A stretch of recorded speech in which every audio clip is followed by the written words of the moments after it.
The invitation was still warm from his coat pocket when Barrett Langley tore it in half. The ballroom went quiet, then it laughed. Champagne glasses paused mid-air. Somewhere near the string quartet, a phone came up to catch it on video. "There's been a mistake," Barrett said, loud enough for the room. "Men like you don't get a seat at this table." Silas Grantham did not raise his voice. He did not raise anything.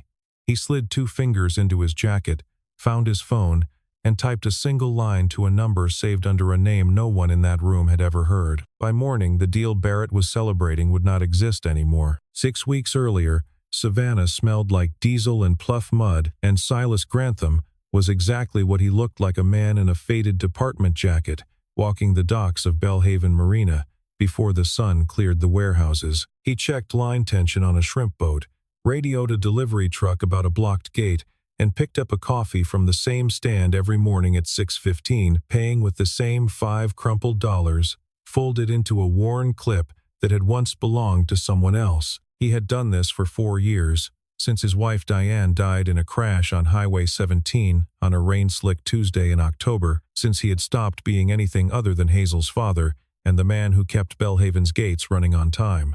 He did not talk about the years before that. Nobody at the marina asked. Grief, he had learned, was easier to carry in a place where no one expected him to be anything. The crew at Belhaven numbered 6, counting Silas, men who had worked the same pilings for a decade or more, who called him nothing but Grantham or boss when they remembered to call him anything at all, and who had long since stopped wondering why a man with his hands and his patience had never once tried to climb any higher than dock supervisor. Wade Pruitt, who had run the forklift since before Silas arrived, liked to say Grantham was the only boss he'd ever had who showed up before the coffee did. It was, Silas privately thought, the only compliment he still knew how to accept without flinching. Hazel was 9, sharp as a tack, missing her 2 front teeth's replacements by exactly 1 gap, and had just been accepted into the Ellery Scholars Program, a name that meant nothing to Silas until the acceptance letter arrived with a second envelope tucked behind it, a formal invitation to the Langley Foundation Gala, honoring this year's scholarship families. His name was printed on the card in gold script, Mr. Silas Grantham and guest. "Does this mean I get to wear the purple dress?" Hazel asked, holding the card up to the kitchen light like it might reveal something more if she tilted it. "If your teacher lets you leave school early to change into it, sure." "She will. I'm the only one going." The Ellery Scholars Program took 9 students a year from 3 counties, chosen for something the brochure called Promise, which Silas understood to mean whatever quality had made his daughter come home from her interview, talking for 20 straight minutes about tide pools and photosynthesis, without once being asked a direct question about either. He hadn't told her yet what the tuition would have cost without the scholarship. He didn't intend to.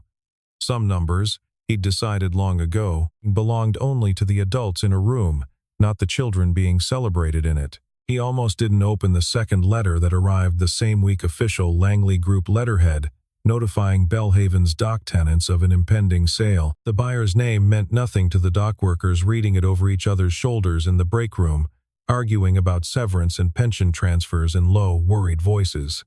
Marlowe Holdings. Nobody in Savannah had heard of it, nobody except Silas, who read the name once, folded the letter without comment, and set it in his truck's glove box beneath a stack of unopened mail, addressed to a version of himself he had put away 4 years ago. Diane had been the one who wanted the marina in the first place, years earlier, back when Silas still ran 3 companies from an office downtown and came home too late to notice his daughter's first steps. Buying Belhaven had been her idea of slowing him down. After the crash, keeping it running by his own hands had become his idea of staying slowed down on purpose, whether or not anyone understood the difference. Margot Ferris arrived in Savannah on a Tuesday with a briefcase, a rental car, and 11 days to close the largest port acquisition of her career. She had built her practice on being the lawyer companies called when a deal was too important to leave to in-house counsel, sharp, unshowy, more interested in getting the language right than getting noticed. Langley Group had hired her to finalize the paperwork on a $1 billion port expansion, the kind of number that made junior associates nervous and made Margot ask more questions, not fewer. Her first morning, a delivery truck blocked her rental car against the marina fence, and the man who came to move it introduced himself with nothing but a first name and a shrug. Silas. I run maintenance out here. Give me 1 minute. Margot. I'm handling some paperwork for the Langley side. Lawyer? Something like that. Neither of them said more than that. He assumed she was another auditor sent to catalog dock equipment before a sale neither of them had chosen. She assumed he was exactly what his jacket said, a man who fixed things and stayed out of boardrooms. It was a small, unremarkable exchange, the kind two strangers forget within the hour. Neither of them forgot it. She thought about the steadiness in his voice on the drive back to her rented cottage. He thought, for the length of 1 cup of coffee the next morning, about the way she had looked at the blocked gate like it was a problem worth solving rather than an inconvenience worth complaining about. She saw him again 2 days later, at the far end of Pier 2, kneeling beside a crab pot line a boy of maybe 10 had tangled around a cleat, working the knot loose with the same unhurried patience he'd shown the truck. She didn't need to be there, the survey was finished for the day, but she stayed anyway, leaning against a piling, and asked him what he'd done before Belhaven. Worked around, he said, which was true, and told her nothing. That's not an answer. It's the one I've got. He handed the boy his line back and stood, brushing salt off his knees. What about you? Lawyer your whole life? Long enough that I've forgotten what else I'd be good at. Doubt that's true, he said, and walked back toward the shed before she could ask him why he thought so. The Langley Foundation Gala was held at the Perrin Hotel, on a night thick with humidity and old money. Margot came for the client dinner beforehand, seated near the head table where Barrett Langley held court, already toasting the historic partnership set to close within the month, his voice carrying the particular confidence of a man who had never once had to apologize for taking up space. Barrett had spent the better part of his toast describing the port expansion as the kind of legacy this family was built to leave, gesturing at a rendering projected behind him: cranes, container ships, a skyline that didn't exist yet. The room had applauded on cue. Margot had clapped along and noted privately that he'd used the word legacy 4 times, and the word workers not once. She noticed Silas the moment he walked in with Hazel's small hand tucked into his, noticed how the room's temperature seemed to drop 2 degrees around him, how several men in expensive suits found sudden reasons to check their phones. He wore a jacket that was clean but plainly not new, and he carried himself like a man used to being underestimated and unbothered by it. Hazel wore the purple dress after all, standing a little straighter than a 9-year-old usually bothers to, clutching a scholarship pin like it might come loose if she let go. Barrett noticed him too. Mr. Grantham, Barrett said, not quite loud enough to be a greeting, exactly loud enough to be heard 3 tables over. I didn't realize dock staff were on tonight's list. My daughter's a scholar, Silas said evenly. We were invited. There's clearly been an oversight. Barrett's son, Colton, had already crossed the room, hand already extended for the card before anyone could stop him. He took the invitation from Silas's breast pocket, held it up as if for inspection in front of a dozen watching faces, and tore it once, then again, letting the pieces fall onto the marble floor. The room laughed, uncertain and cruel the way rooms are when they're following someone else's lead rather than their own judgment. Silas said nothing. He watched the paper settle at his feet, then looked up, not at Barrett, not at the crowd, but past all of it, toward something none of them could see. He crouched, gathered Hazel's shoulders gently, and walked her to the coat check, murmuring something only she could hear that made her chin lift instead of drop. Then he excused himself to the terrace and called a number that had not rung in almost a year. It's me, he said when the line picked up. Pull the Langley file, all of it, and get me on record as chairman before 9 tomorrow morning. On the other end, a voice that had waited 4 years for that sentence said only, Understood, Mr. Grantham. What no one in that ballroom knew, not Barrett, not Colton, not Margot, standing near the terrace doors with her wine untouched, was that Belhaven Marina, the docks, the warehouses, and the small maintenance office where Silas Grantham had clocked in every morning for 4 years, all belonged, on paper filed quietly in Wilmington, Delaware, to a holding company called Marlowe Holdings. And Marlowe Holdings belonged entirely and without a single silent partner to Silas. He had built it before Diane died, sold most of what carried his own name after, and kept exactly one thing running under his own hands because it was the only work that had ever made grief feel like something other than waiting. Nobody at Belhaven knew. His own accountant barely knew. The paperwork Barrett's team had been reviewing for 6 months. The entity signing off on a $1 billion port expansion had his name on it in a font size no one at Langley Group had ever bothered to enlarge. He had let it stay that way. Until tonight, Margot didn't sleep well, and she couldn't say exactly why. It wasn't guilt she hadn't torn anything. It was the stillness in Silas's face as the paper fell, a stillness that read less like humiliation than like patience. She had spent a decade reading men in rooms like that one, and she knew the difference between a man who had been beaten and a man who was simply waiting for something. She didn't chase the thought. She had a deal to close and a client who paid on time, and she told herself that was all she needed to remember about tonight. She searched his name anyway, once, at midnight, in the blue light of her laptop at the rental cottage Silas Grantham, Savannah, Georgia, and found almost nothing. A voter registration, a library card renewal notice, a 5-year-old obituary for a woman named Diane Grantham, survived by her husband and daughter, services private. No business filings, no press mentions, no photograph newer than a decade old. It read like the record of a man who had gone out of his way to stop existing on paper, and she closed the laptop without knowing what to do with that feeling. At the coffee stand a few mornings later, the woman behind the counter mentioned, unprompted, that Grantham had shown up in Savannah about 4 years back with a moving truck and no furniture worth mentioning, bought Belhaven outright in cash, nobody could quite account for, and never once explained himself to anyone who asked.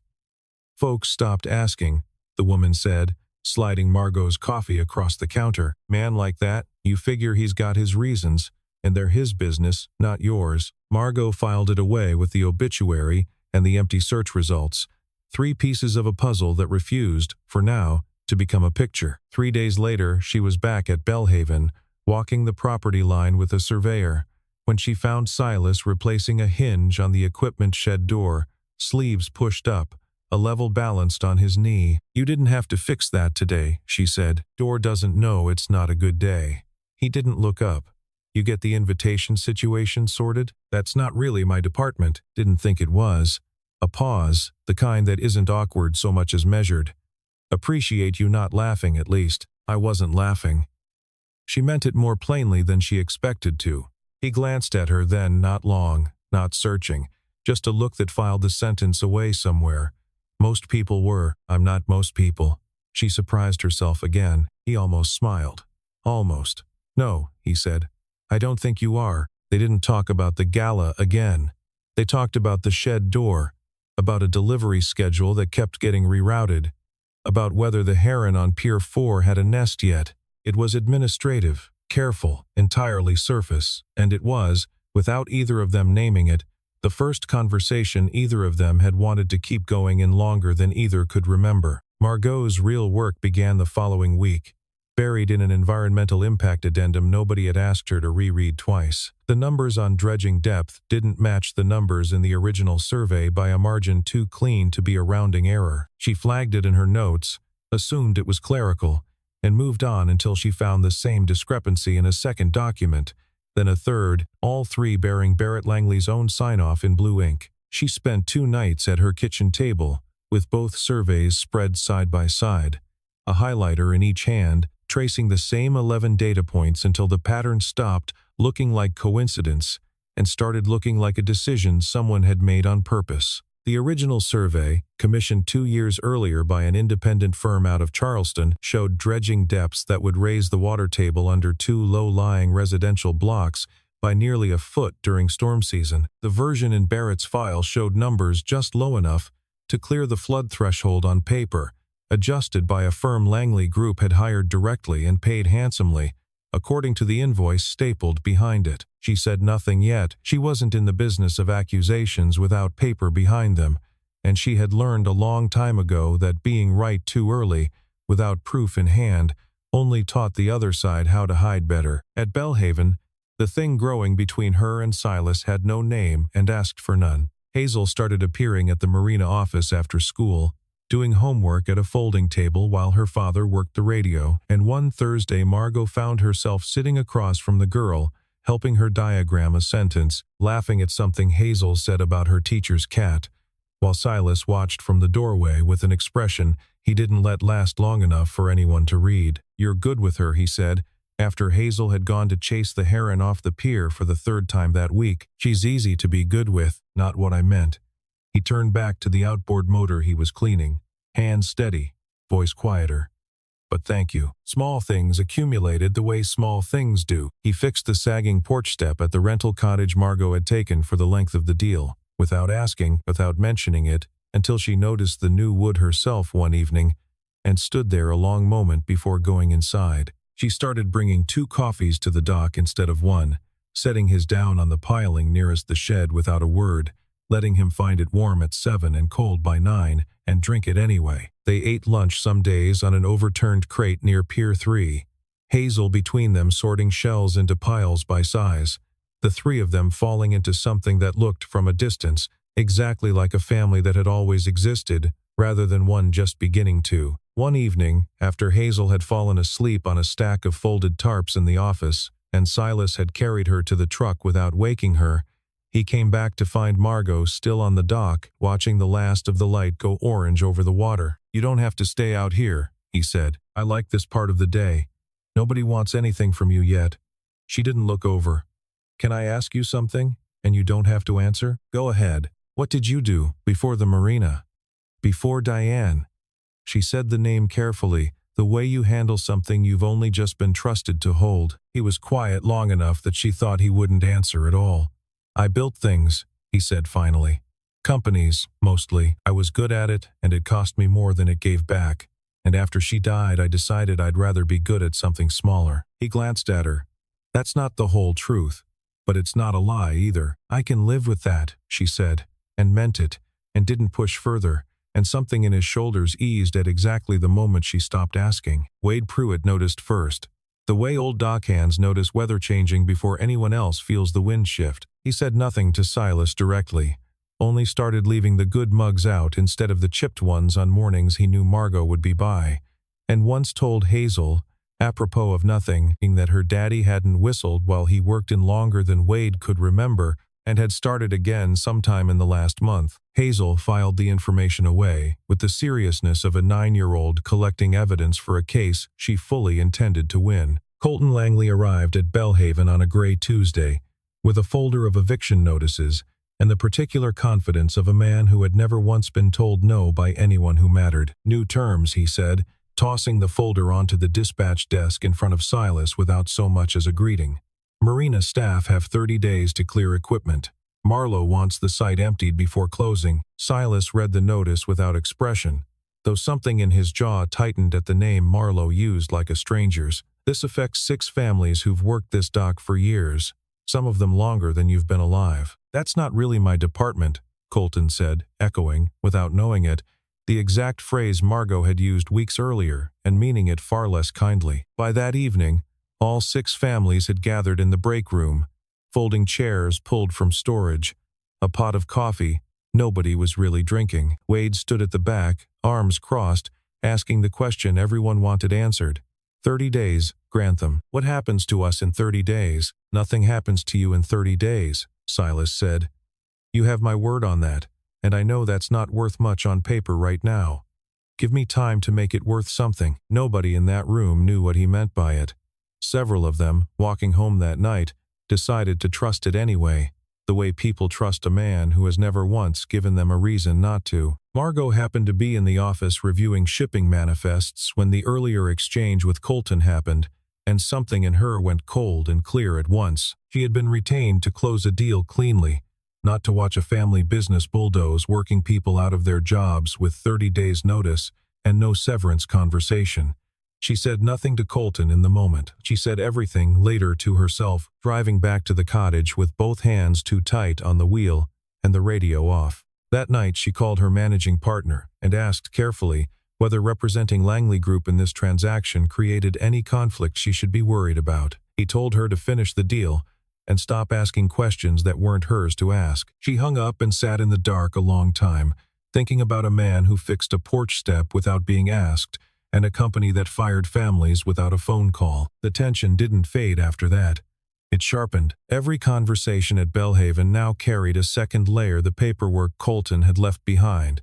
The 30-day clock now running on a corkboard in the break room, the quiet fury of men who'd worked those docks since before Silas ever set foot on them. Wade asked Silas outright, one evening, whether they were all about to lose their jobs to a company nobody had ever heard of, and Silas told him honestly that he intended to make sure that didn't happen, without explaining how he could possibly know that. Wade didn't push. He'd learned, over the years, that Grantham's certainty usually meant something, even when he couldn't say what. Silas said little through all of it, which Margot had learned by now meant he was thinking a great deal, working something out behind eyes that gave away nothing until they had decided everything. Corinne Beaumont had worked for Barrett Langley for 19 years, long enough to know which of his silences meant nothing, and which meant everything. She found Margot in the parking garage of Langley Tower on a Friday evening, holding a manila folder against her chest, like it might try to leave her hands if she loosened her grip. "I shouldn't be doing this," Corinne said. "You should know that going in." "Then don't. I've watched him do this before." Corinne's grip on the folder tightened. 2 developments, 1 shopping center. Both times someone else's numbers got buried, so his came out clean. "I told myself it wasn't my signature on the reports, so it wasn't my problem. I've been telling myself that for 19 years. She said it like a confession rehearsed too many times to still sound fresh. "I have a daughter starting college in the fall." Corinne's voice didn't shake, but it was close. "I need this job for 11 more months. After that, I don't care what happens to him." She held out the folder. "But I've watched him sign things for 19 years, and I know what real numbers look like next to fake ones."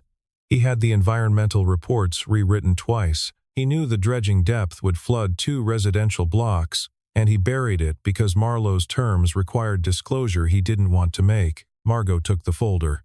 Her hands were steady. Her breath was not. "There's something else," Corinne said, already turning to go, already regretting how far she'd come. The chairman of Marlowe Holdings signed his authorization letter under a legal name most people don't use day to day. "I only noticed because I've seen the same signature on a permit renewal for Belhaven Marina." She stopped at the garage exit, half in shadow, keys already in hand. "It's the same signature as your dockman. Silas Grantham owns the company Barrett's been trying to buy out from under him." Margot stood alone in the garage, a long time after Corinne's car pulled away, the folder open in her hands under the flickering fluorescent light, every quiet moment of the last month rearranging itself into a different shape entirely. The porch step, the coffee left warm on the piling, the stillness in his face as the invitation fell. None of it had been an accident, and all of it had been true anyway. She confronted Barrett the following morning in his glass-walled office. The folder squared on the desk between them, like evidence at a hearing he hadn't agreed to attend. "The dredging numbers in the March addendum don't match the original survey," she said. "Neither do the June figures. You signed off on both." Barrett didn't reach for the folder. He didn't need to. "You work for me, Margot. Not for your conscience. I work for Langley Group. Right now, those aren't the same thing." His voice dropped. The particular register men like him used when charm failed and threat came next. "You signed an engagement letter with a confidentiality clause broad enough to end your career if you go looking for problems that don't exist. Walk away from this folder, close the deal, and we never have this conversation again." "The problems exist, Barrett. I've read the numbers twice, and I'll read them a 3rd time in front of a judge if it comes to that. Then read your contract a 3rd time. He finally looked at her fully, and whatever warmth that ever lived in his public persona was gone from his face entirely, replaced with something flatter and colder. "You have 1 week before signing. Decide which document matters more to you. You had a chance to fix this quietly, Barrett. 6 residential blocks worth of families still don't know their basements are going to flood. They'll know when it's profitable to tell them." He said it without apparent shame, straightening a stack of papers as if the conversation were already over. "That's how every deal like this has ever worked, Margot. You've closed enough of them to know that. I've closed deals I could live with signing my own name to." She stood. "I'm not sure this is one of them anymore." She left his office with her pulse loud in her ears, and, for the first time in 11 years of practicing law, no clear idea what she was going to do next. She sat in her car in the parking garage for 20 minutes before she trusted herself to drive.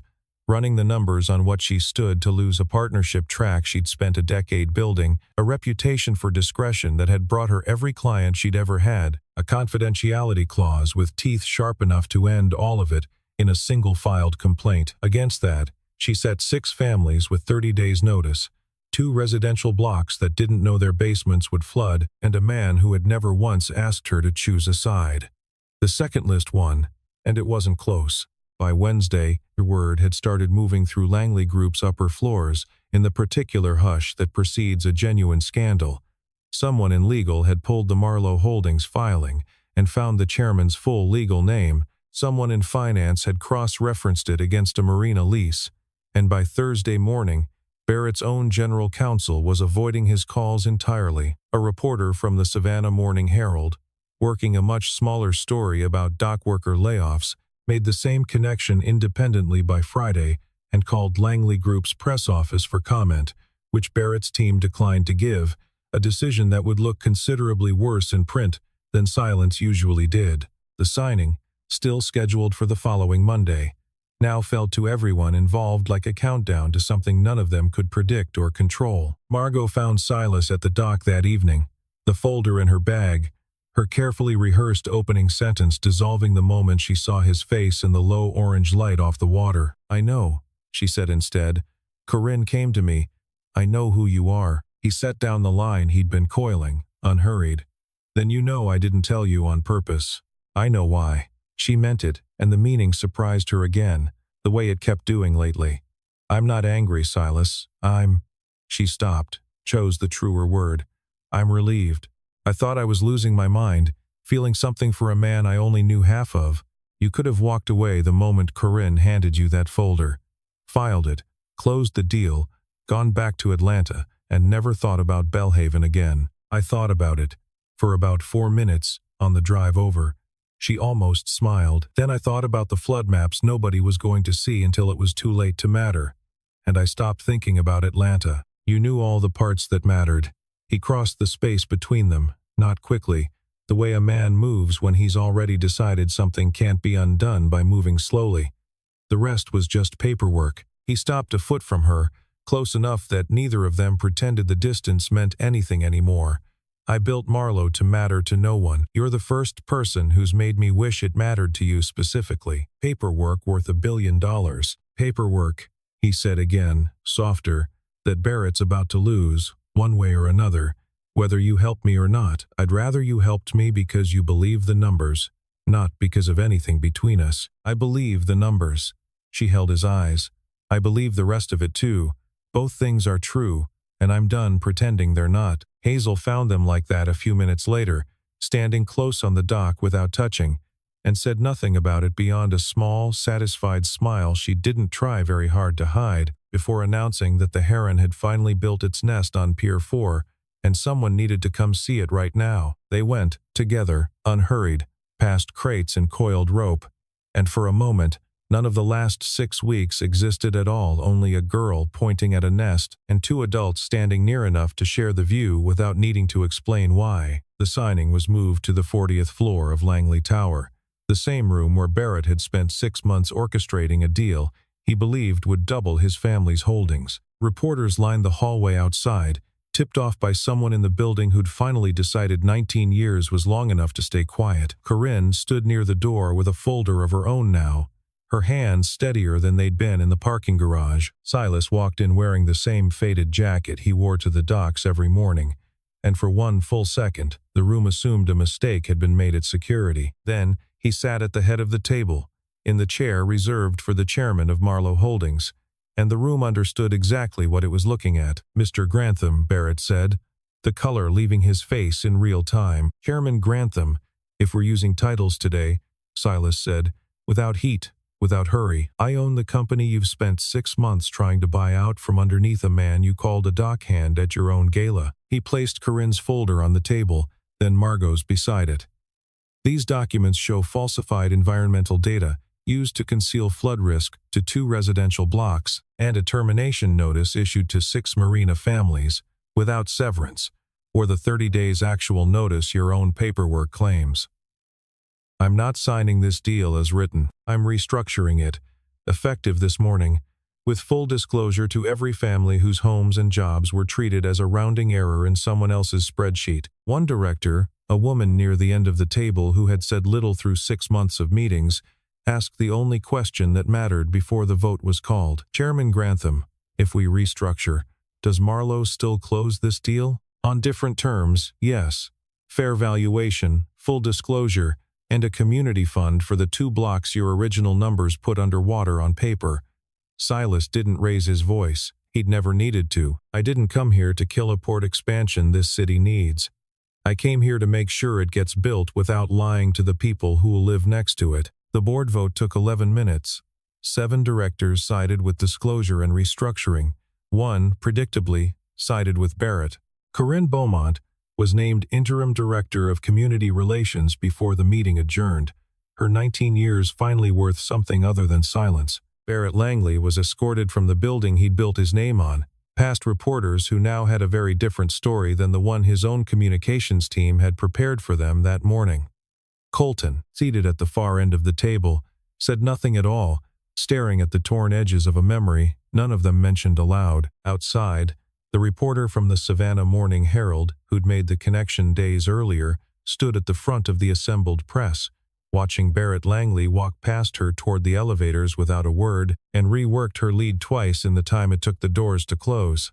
By evening, the story running under her byline carried a headline neither Silas nor Margot would ever quite get used to seeing printed together: the invitation, the tearing, the billion-dollar signature underneath it all. Margot stood at the back of the room through all of it, watching a man she'd known for 6 weeks become, in the space of 11 minutes, exactly as complicated and exactly as steady as she'd already believed him to be, long before she'd had proof of either. 3 weeks later, Belhaven Marina looked almost the way it always had: same gulls, same diesel smell, same slow tide against the pilings, except that the 6 families who'd nearly lost their work now had new contracts with better terms, and a small brass plaque near the dispatch office read, "Without fanfare, Marlowe Holdings, Community Division." The 2 residential blocks the original numbers would have flooded got a new drainage easement written into the restructured deal, paid for out of Marlowe's own share of the proceeds, a detail that made the local paper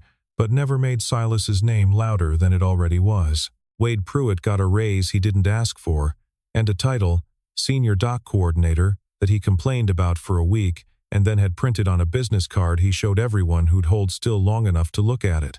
Silas was coiling a line at Pier 4 when Margot found him. No briefcase this time, no rental car waiting at the curb. Her firm had reassigned the file weeks ago, citing an unspecified conflict of interest that everyone involved understood perfectly well without saying it out loud. "You're not working today," he said. "I'm not working here at all anymore. I quit that account the week of the vote." She stopped a few feet from him, close enough to see the tired, easy line of his shoulders. "I stayed in Savannah anyway. I noticed the rental listing came down." "You've been watching the listings?" "I've been watching a lot of things." He set the coiled line aside and looked at her the way he had that first morning by the fence, except nothing about it was surface anymore. "I'm not the man from the paperwork, and I'm not the man from the dock. I'm both, most days, whichever one you'll have. I never needed you to choose." She reached for his hand, unhurried, the way the whole thing had always moved. "I just needed to know all of it." He didn't answer with words. He turned his hand over in hers, palm to palm, and let that be the whole sentence. Wade Pruitt watched from the forklift with the particular satisfaction of a man whose theory had finally been proven right, and said nothing, and whistled instead, badly off-key, all the way back to the shed. Hazel came running down the pier a moment later, breathless, reporting that the heron chicks had finally hatched, 3 of them, and didn't anyone want to come see. They went together, unhurried, past a stack of shipping crates and a faded department jacket hanging on a nail by the shed door. The same jacket, the same nail, knew nothing about the man wearing it, changed by what the rest of the world now knew. Behind them, the marina kept doing exactly what it had always done: boats coming in, lines coiling, gulls arguing over nothing, indifferent to the fact that the man coiling rope at Pier 4 had, 3 weeks earlier, been worth more on paper than the company that tried to erase him. He had never needed the room to know that. He had only ever needed the 2 people walking beside him now to know the rest. Some things, once given, could not be torn in half a second time,